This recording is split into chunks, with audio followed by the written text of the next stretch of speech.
Bismillahirrahmanirrahim. Assalamualaikum warahmatullahi wabarakatuh. Pada kesempatan kali ini saya akan membahas teori uses and gratification. Teori ini memajukan bahwa gagasan perbedaan individu menyebabkan audiens atau publik mencari, menggunakan, dan memberikan tanggapan terhadap isi media secara berbeda-beda yang disebabkan berbagai faktor sosial dan psikologis yang berbeda di antara individu audiens. Teori ini memfokuskan perhatian pada audiens sebagai konsumen media massa dan bukan pesan yang disampaikan. Teori ini menilai bahwa audiens dalam menggunakan media berorientasi pada tujuan, bersifat aktif sekaligus diskriminatif.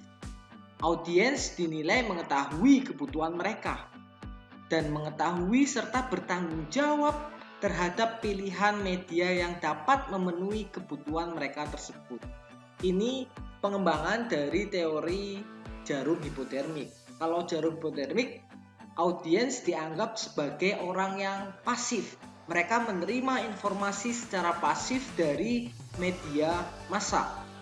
Tetapi teori use and gratification ini berbeda, di mana audiens itu memiliki keaktifan dalam mencari media massa. Mereka bertanggung jawab terhadap apa yang ditontonnya. Mereka memilih media untuk memenuhi kebutuhan mereka sendiri. Teori ini menjelaskan mengenai kapan dan bagaimana audiens sebagai konsumen media menjadi lebih aktif atau kurang aktif dalam menggunakan media dan akibat atau konsekuensi dari penggunaan media tersebut. Mereka menggunakan media itu tergantung apa yang diinginkannya. Bisa jadi aktif ataupun kurang aktif, tergantung konsekuensi yang diinginkan dari pengguna media tersebut. Audiensi dipandang sebagai partisipan yang aktif dalam pemrosesan informasi, komunikasi, tetapi tingkat keaktifan tiap individu jelas tidaklah sama. Pengguna media didorong oleh adanya kebutuhan dan tujuan yang ditentukan oleh audiens sendiri. Jadi kebutuhan, tujuan dari menonton media massa itu ditentukan oleh audiensnya sendiri. Mereka mau memilih media massa apa itu terserah mereka. Mau cetak, elektronik itu terserah audiensnya sendiri.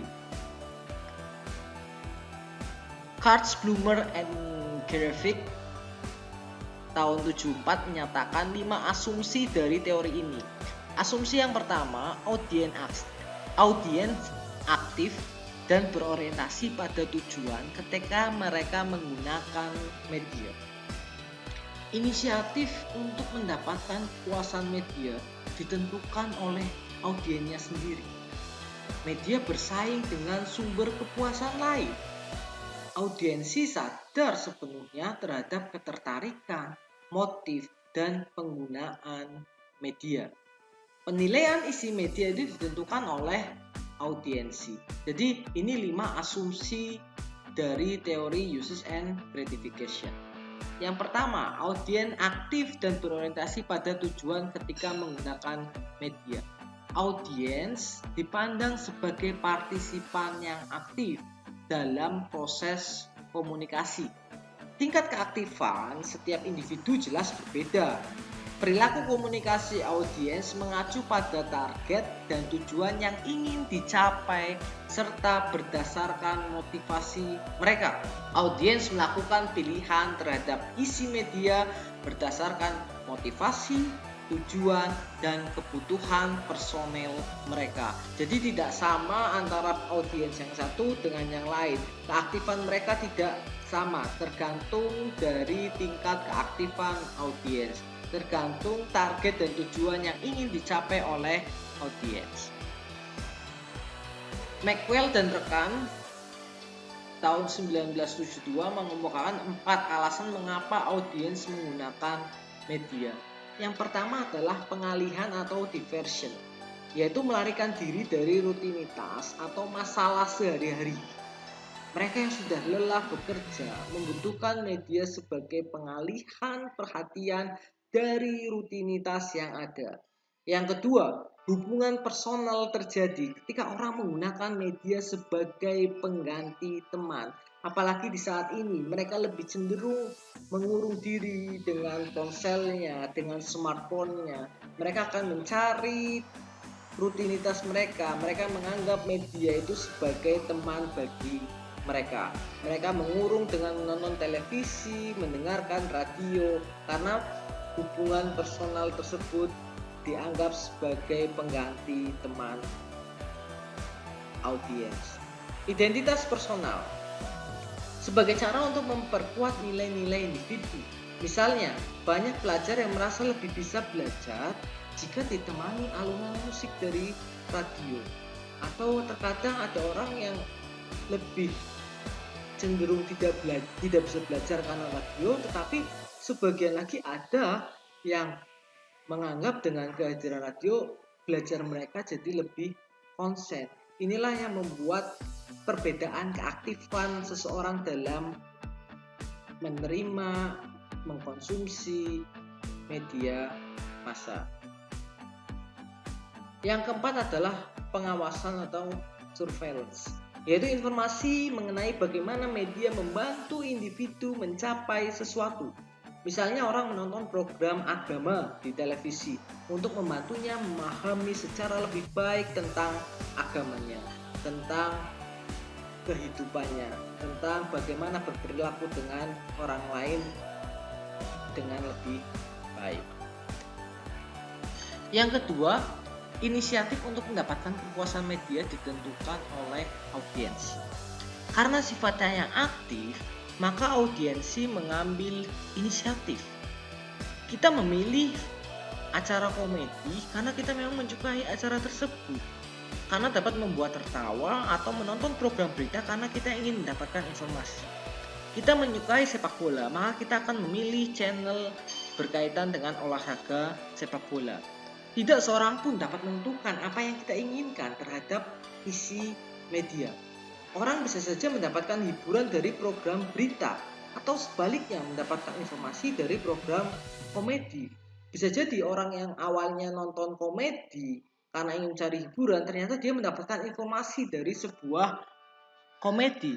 Atau orang yang nonton berita yang awalnya dia ingin mendapatkan informasi, ternyata dia bisa mendapatkan sebuah hiburan dari program berita. Apalagi sekarang banyak berita-berita yang aneh yang membuat orang akhirnya merasa terhibur dengan berita tersebut. Kesimpulannya, audiens memiliki kewenangan penuh dalam proses komunikasi massa. Mereka memiliki kewenangan mau memilih media apa. Mereka memiliki kewenangan untuk memilih program apa sesuai dengan tujuan, motivasi, keinginan audiens tersebut. Esvin 92 menyatakan bahwa motif seseorang menggunakan media dapat dikelompokkan ke dalam dua kategori. Yang pertama adalah proaktif dan pasif. Proaktif, pengguna media secara aktif mencari informasi dari media berdasarkan atas kehendak, kebutuhan, dan motif yang dimilikinya. Sedangkan yang pasif, menghidupkan televisi hanya sekedar untuk lihat-lihat saja. Audiens tidak secara aktif mencari informasi, hiburan, atau sesuatu yang khusus. Namun, bukan berarti audiens tidak mendapatkan hiburan atau informasi dari menonton televisi. Karena terkadang ternyata setiap orang memiliki motivasi yang berbeda. Ada yang benar-benar menonton televisi untuk mendapatkan informasi, ada yang menonton televisi hanya sebagai santai, rileks. Tapi dari menonton tersebut, bisa jadi mereka malah mendapatkan informasi sesuai yang diharapkan. Media bersaing dengan sumber kepuasan lain. Orang pacaran lebih suka menonton bioskop dengan pacarnya dibandingkan nonton TV atau mendengarkan radio. Orang lebih suka berdiskusi atau berbincang dengan seseorang dibandingkan dengan nonton TV. Individu yang tidak memiliki inisiatif diri yang cukup kuat akan dipengaruhi oleh media. Jadi media sebenarnya bersaing dengan sumber kepuasan lain. Pada saat kita sukanya nongkrong, maka media tidak bisa mengarahkan kita, mempersuasif kita, karena memang media bersaing dengan sumber kepuasan lain. Yang keempat, audiens sadar sepenuhnya terhadap ketertarikan, motif, dan penggunaan media. audiens melakukan pilihan secara sadar terhadap media tertentu yang akan digunakannya.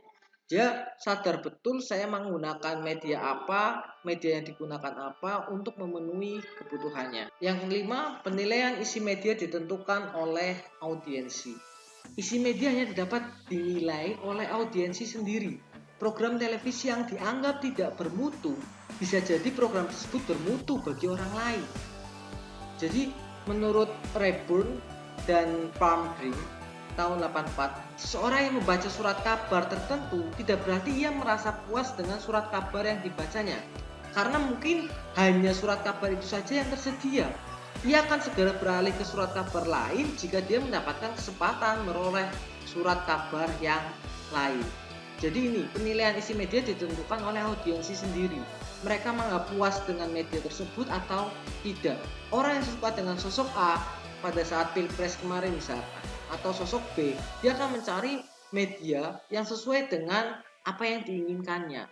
Mereka akan menilai sendiri isi media, mereka akan memilih media yang diinginkan sesuai dengan isi media tersebut. Kars dan rekan menyatakan bahwa situasi sosial di mana audiens berada turut serta dalam mendorong atau meningkatkan kebutuhan audiens terhadap media melalui 5 cara. Yang pertama adalah situasi sosial dapat menghasilkan ketegangan dan konflik yang mengakibatkan orang membutuhkan sesuatu yang dapat mengurangi ketegangan. Situasi sosial dapat menciptakan kesadaran antara masalah yang menuntut perhatian. Media memberikan informasi dan kita dapat mencari lebih banyak informasi yang menarik perhatian kita melalui media. Situasi sosial dapat mengurangi kesempatan seseorang untuk dapat memuaskan kebutuhan tertentu dan media berfungsi sebagai pengganti atau pelengkap. Contoh, pada saat terjadi bencana alam, banyak orang yang tidak dapat pergi langsung ke lokasi bencana sehingga mereka sangat bergantung pada media untuk mengetahui keselamatan anggota keluarganya. Yang keempat, orang terdidik akan memilih media yang dapat mempertegas atau memperkuat nilai yang menghargai akal sehat, kesadaran diri, dan ilmu pengetahuan.